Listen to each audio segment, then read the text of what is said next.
¿Sabes por qué el dólar es la moneda global? Por un grandioso pacto internacional que se firmó en 1944. ¿Sabes qué son los petrodólares? Pues aquí no hay misterio. Todo el petróleo que se compra y se vende en el mundo debe ser negociado solo en dólares. ¿Pero quién diablos se impuso esto? Pues la mayor potencia mundial, Estados Unidos, cuando se dio cuenta que su economía iba a explotar a inicio de los 70, por culpa de ese pacto que ellos mismos propusieron al mundo en 1944. ¿Y qué tiene que ver el oro en toda esta historia? Pues históricamente el oro ha sido muy importante para las grandes potencias. Así, por ejemplo, desde hace varias décadas desde Estados Unidos nos vienen diciendo que en la base militar de Fort Knox se almacena gran parte de sus reservas de oro, así como la de otros países y de organizaciones de todo el mundo que les han confiado su oro. Pero son pocas las personas que han logrado entrar aquí, con decir que solo 2 presidentes de esta nación han pisado estas bodegas, Roosevelt y Truman. En el mundo corre el rumor de que la cantidad de oro que se guarda aquí es mucho menor de lo que dicen tener registrado. Si esto es cierto, Estados Unidos, país que tiene la mayor deuda externa del mundo, no tiene salvación. Soy Gabriel Bulgakov y hoy te voy a hablar de dólares, oro, petróleo, promesas y engaños, de muchos engaños que flotan como hilos sueltos en el mar. Pero hoy mismo me voy a encargar de unirlos para que conozcas de una vez por todas unos datos históricos e impactantes que te dejarán con la boca abierta. Y así entenderás cómo funciona el sistema financiero mundial, por qué el dólar tiene tanto peso en el mundo y por qué preocupa a Washington que algunos países empiecen a dejar de negociar con su moneda. Rusia y China están poniendo las bases para lograrlo. Y eso es un problema serio. Suscríbete al canal para que no te pierdas los siguientes capítulos de esta y otras series impactantes. Acabo de crear una cuenta en Instagram, me puedes seguir por ahí que de momento no me sigue nadie. El Imperio del Mal y los Amos del Mundo, primera parte. Como seguramente ya sabes, el encargado de imprimir el dinero en Estados Unidos, o sea los dólares, es el Departamento del Tesoro, pero es la Reserva Federal la que tiene el control de la oferta monetaria y es capaz de crear créditos con tasa de interés a su conveniencia. Cuando la Reserva Federal sube la tasa de interés, crea una acción en cadena, ya que todos los bancos, y no solo los de Estados Unidos, también suben sus tasas de intereses para mantener un balance. Y como resultado, los ciudadanos ven un aumento en el pago de sus hipotecas, sus pagos por el coche, sus tarjetas de créditos y todas las demás deudas. ¿Y quiénes componen la Reserva Federal? Pues entre sus dueños aparecen nombres como Rothschild, Rockefeller, Lehman o Goldman Sachs. Y lo peor de todo es que no trabajan en interés del pueblo estadounidense, pues este está endeudado con ellos por una cantidad estratosférica. ¿Por qué? Porque por cada dólar que ellos imprimen y ponen en circulación, el pueblo debe pagar un interés. El problema está en que el porcentaje de interés de cada dólar físicamente no existe. De ahí que impriman dólares infinitamente y la deuda crezca infinitamente.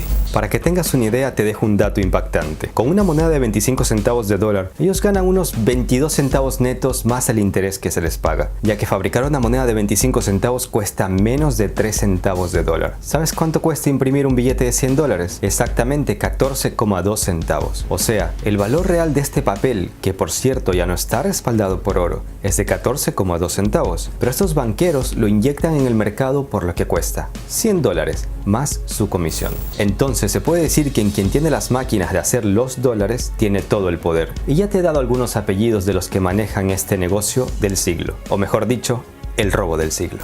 Lo tendrás más claro si te pongo un ejemplo de cómo se inyectan estos dólares. Pero primero debes entender que la trampa principal en el sistema financiero es que el dinero impreso se pone en circulación en forma de deuda. Ahora supongamos que X entidad financiera necesita 100.000 millones de dólares. Para recibir este dinero deben garantizar devolverlo con un porcentaje. Si el porcentaje del crédito es de, supongamos, el 1%, se deben devolver 101.000 millones de dólares. Pero como ya te diste cuenta, estos 1.000 millones físicamente no existen, ya que solo se han impreso 100.000 millones. Y pagar esta deuda usando dinero es imposible. Quedan pocas opciones, como tomar un nuevo crédito, pero con estos créditos infinitos pagar una deuda se pone cada vez más complicado. Para intentar quitarse un poco la presión, esta entidad financiera con el mismo sistema da crédito a distintos bancos, y estos a su vez a terceras personas.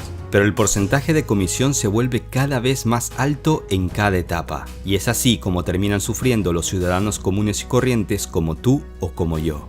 Si bien es cierto, muchos logran pagar sus deudas al banco, como puede ser tu caso o el de algún conocido tuyo, por desgracia miles de personas en todo el mundo viven un escenario contrario al no poder pagar sus deudas. Como resultado pierden sus bienes que dejaron como garantía y se quedan en la calle.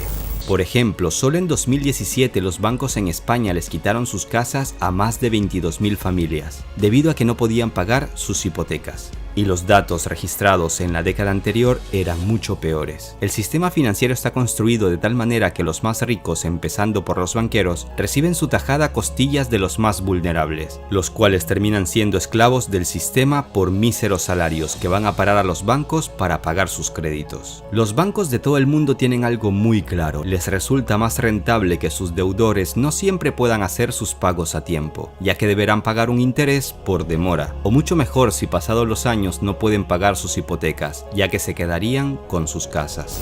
Y aquí viene un detalle que si no lo has tenido en cuenta te dejará helado. Cuando una persona no puede pagar su deuda al banco, el banco le quita la garantía, como puede ser su casa. Pero cuando un banco está al borde de la quiebra durante una crisis, el gobierno de turno los termina salvando. ¿Con plata de quién? Del Estado. ¿Y la plata del Estado de quién es? Exacto, de los contribuyentes, de los ciudadanos, tuya.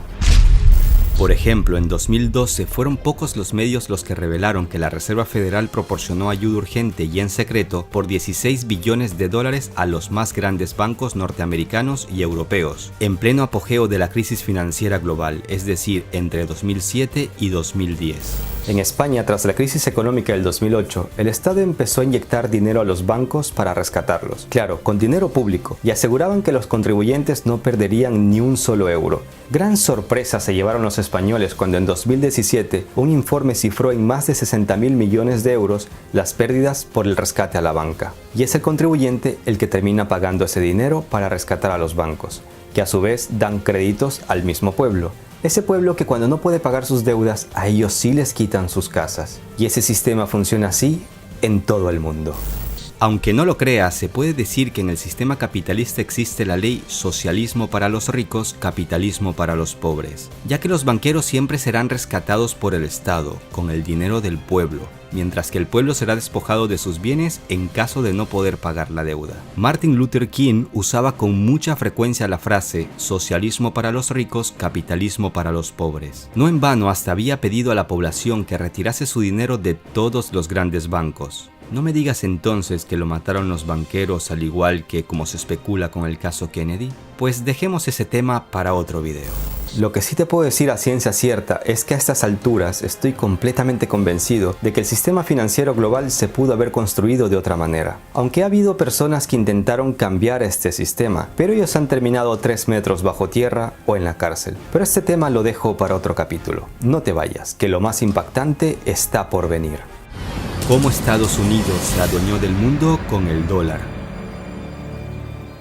En 1944, mientras el mundo era un caos y se llevaban a cabo las últimas sangrientas batallas de la Segunda Guerra Mundial, Estados Unidos surgía como la economía más fuerte del mundo. Los Estados Unidos no estaban sufriendo las destrucciones de la Segunda Guerra Mundial, tenían una industria manufacturera poderosa y sus arcas se enriquecían vendiendo armas y prestando dinero a los combatientes aliados. Al ser la mayor potencia mundial y una de las pocas naciones poco afectadas por la guerra, estaba en posición de ganar más que cualquier otro país con la liberalización del comercio mundial.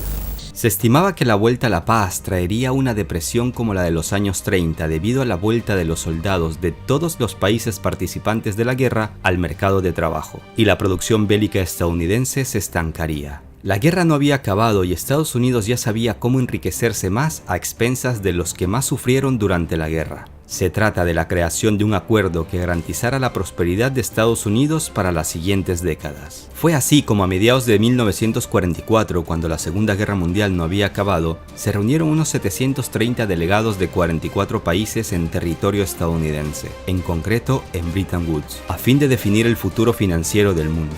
No en vano las resoluciones monetarias que se firmaron ahí se conocen mundialmente como Acuerdos de Bretton Woods. La historia de este acuerdo es bastante interesante y muestra la astucia de Estados Unidos. La mayoría de los participantes de esta conferencia eran países que todavía eran colonias europeas y cuyos representantes no velaban por los intereses de sus pueblos, y países latinoamericanos cuyos gobernantes cumplían lo que desde Washington se les dictaba. Por otro lado, los países aliados de la Unión Soviética que participaron no ratificaron luego los acuerdos, ya que era un notable y descarado acuerdo a beneficio de Estados Unidos. Para que te hagas una idea, en los acuerdos se decidió la creación del Banco Mundial y del Fondo Monetario Internacional, usando el dólar estadounidense como moneda de referencia internacional. También se adoptó un patrón oro en el que Estados Unidos debía mantener el precio del oro en $35 por onza y se concedió la facultad de cambiar dólares por oro a ese precio sin restricciones ni limitaciones. Al mantenerse fijo el precio de una moneda, el dólar, los demás países deberían fijar el precio de sus monedas con relación a esta. Sonaban muy bonitas las palabras de Estados Unidos, ya que convenció al mundo de que el dólar no era solo un papel, puesto que podían cambiarlo por oro en cualquier momento. Gracias a los acuerdos de Bretton Woods, el dólar ganó su estatus mundial, y por eso desde entonces en casi todos los intercambios monetarios de importaciones y exportaciones a nivel mundial se usa el dólar. ¿Y quién sale ganando? La Reserva Federal, por supuesto. Pero eso no es todo, amigos, ya que Estados Unidos estaba a punto de traicionar a todo el mundo con una decisión atroz. ¿Quieres saber de qué se trata? Pues allá vamos.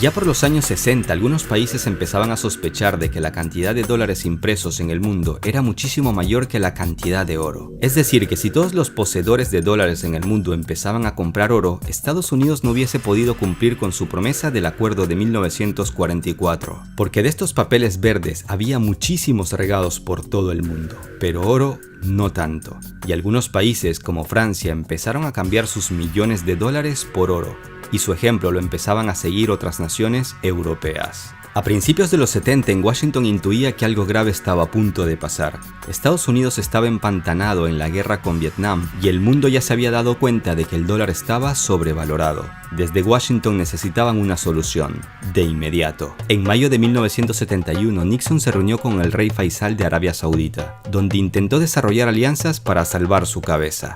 Le proponía, entre otras cosas, que Arabia Saudita junto con los países de la OPEP negociaran el petróleo solo en dólares. Si los árabes aceptan, recibirían a cambio protección militar, entre otros favores. Seguramente Nixon le dejaría también claro que si se negaba, su país se vería amenazado con una intervención militar, inventando claro cualquier excusa en contra de Arabia Saudita. El plan de cómo podían bombardear a los árabes ya lo tenían preparado y se reveló muchos años más tarde. Aunque el rey Faisal no se mostró tan flexible según se puede ver en su cara durante los encuentros con la prensa, Nixon sabía que tenía un as bajo la manga porque tenía claro que tarde o temprano los árabes terminarían cediendo a sus exigencias. En agosto de ese año, en 1971, Nixon anuncia al mundo que temporalmente abandonaba los tratados de Bretton Woods y que por lo tanto ya no se podía comprar oro con dólares. A raíz de esta decisión, por primera vez en la historia las divisas de todo el mundo carecían de respaldo alguno. En 1974 las cosas a Estados Unidos no le salían tan bien como lo tenía planeado. El rey árabe no terminaba de ceder y para variar los países de Medio Oriente le impusieron un embargo petrolero a Estados Unidos como venganza por la ayuda militar de Estados Unidos a Israel en la guerra de Yom Kippur, un conflicto bélico librado por la coalición de países árabes contra Israel. La inflación se disparó, el mercado de valores se derrumbó y la economía de Estados Unidos cayó en picado. El dólar estaba a punto de morir. Entonces Nixon hizo una gira por Oriente Medio y se encontró otra vez con el rey, donde seguramente le dejó claro cuán poderoso era militarmente, y en un tono más elevado le exigió seguir vendiéndoles petróleo, instar a los países petroleros a vender el crudo solo en dólares, e invertir miles de millones de dólares cada año en bonos estadounidenses. Y a cambio ellos les proporcionarían a los sauditas apoyo militar y logístico. En realidad el rey se había mostrado reacio a todas las amenazas, pero a estas alturas ya sabemos el camino que eligió Arabia Saudita. Si bien a principios de los 70 el dólar ya no estaba respaldado por oro, el trato con Arabia Saudita le iba a dar cuantiosas ganancias hasta el día de hoy. Fue así como la economía de Estados Unidos se salvó y cómo por esas fechas nació lo que hoy conocemos como petrodólar. Es decir, todo el petróleo que se compra y se vende en el mundo debe ser comercializado solo en dólares. Cuando tú compras con tu tarjeta en el exterior, ya sea por internet o en tus viajes, el banco te cobra una comisión. Es pequeña, pasa desapercibida, pero Estados Unidos logró que su moneda, el dólar, sea usada en todo el mundo para casi todas las transacciones de importaciones y exportaciones. Y por cada transacción, que como sabes se hace en dólar, se cobra una comisión, también pequeña. Pero cuando hablamos de billones de dólares, esa transacción ya no es tan insignificante. A lo largo de este siglo, algunos líderes como Saddam Saddam o Gaddafi han intentado plantarle cara al dólar y empezar a negociar en el comercio exterior con otra moneda. Y ya sabemos dónde han terminado. Maduro ha intentado hacer lo mismo y más allá de sus nefastas decisiones políticas y económicas, lo cierto es que Venezuela está siendo demonizada por desafiar a Estados Unidos y el dólar. Desafiando, claro, con mucho coraje, pero con muy poca estrategia. Y eso, claro, no la lleva a ningún lado. Estados Unidos abusa de sus sanciones a Rusia, China, Irán, Venezuela, justamente porque tiene todo el poder financiero mundial, pero las cosas están cambiando. Putin y Xi Jinping están en pleno desarrollo de un mecanismo financiero internacional que sea capaz de burlar todas las sanciones de Estados Unidos, así como el congelamiento de sus cuentas en el exterior. Rusia y China no son ni Irak, ni Libia, ni Venezuela, ni Corea del Norte. Tienen estrategia política, comercial y además tienen un ejército muy fuerte. En el siguiente capítulo te contaré cómo los Rothschild, Rockefeller, Morgan, Lehman, Goldman Sachs crearon este sistema financiero mundial a partir del dólar. Soy Gabriel Bulgakov. Suscríbete al canal para que no te pierdas los siguientes capítulos de esta y otras series impactantes. Acabo de crear una cuenta en Instagram. Me puedes seguir por ahí que de momento no me sigue nadie. En Instagram publicaré bloopers y otras cosas que no alcanzo a publicar en estos videos. Hagan el bien sin mirar a quién. Un abrazo a todos. Hasta la próxima.